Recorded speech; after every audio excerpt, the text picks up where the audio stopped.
What if I told you there are 3 stocks that didn't just survive the 2008 crash, the COVID crash, and the 2022 inflation crash? They held up better than the S&P 500 every single time.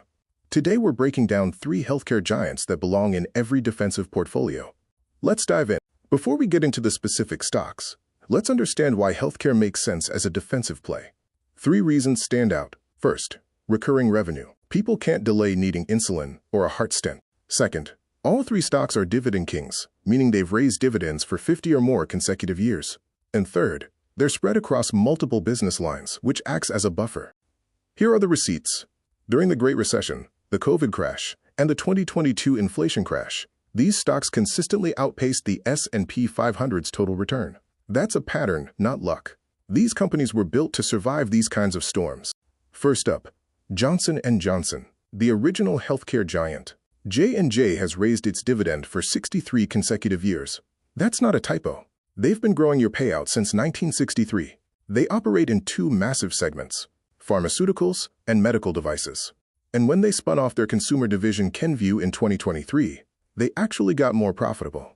Net margins jumped from 15.8% to 28.5% in 1 year. In 2026, they're targeting nearly $100 billion in revenue.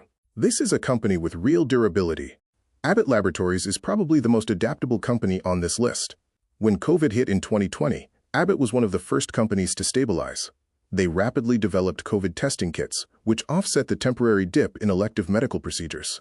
They have 4 business segments: diagnostics, devices, nutrition, and generics. Over 1,500 generic medicines give them a rock-solid recurring revenue base.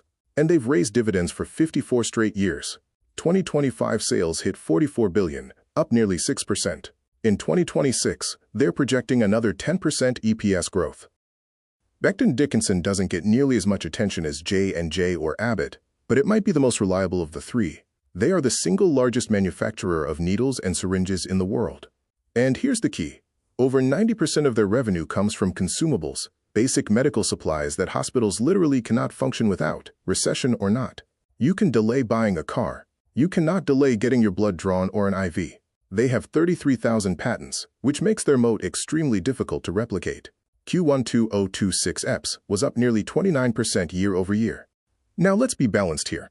No investment is without risk. J&J is dealing with over 67,000 talc lawsuits and a battle over drug pricing. Abbott is facing serious litigation over a specialized baby formula issue. And Becton Dickinson is still under FDA scrutiny over some of its pump systems. These are real risks. But here's the thing. The reason these companies have survived every major downturn is precisely because they have the size and cash flow to absorb legal battles. They've done it before, and they'll do it again. So let's put these 3 side by side. J&J is the biggest at $565 billion in market cap and has the longest dividend streak at 63 years. Abbott sits in the middle at $166 billion and is the most adaptable. Becton Dickinson is the smallest of the 3 but has that incredible consumables moat. All 3 are yielding around 2.2 to 2.4% in dividends. Different flavors, same defensive recipe. So that's the full breakdown. Johnson & Johnson, Abbott Laboratories, and Becton Dickinson have a proven, repeatable track record of holding up when the rest of the market falls apart. They pay growing dividends, they have diversified revenue, and they sell things people simply cannot stop buying. That's the recipe for a recession-proof portfolio. If you found this useful, give it a like and subscribe. We do deep dives like this every week. And as always, this is not financial advice. Do your own research before investing. See you in the next one.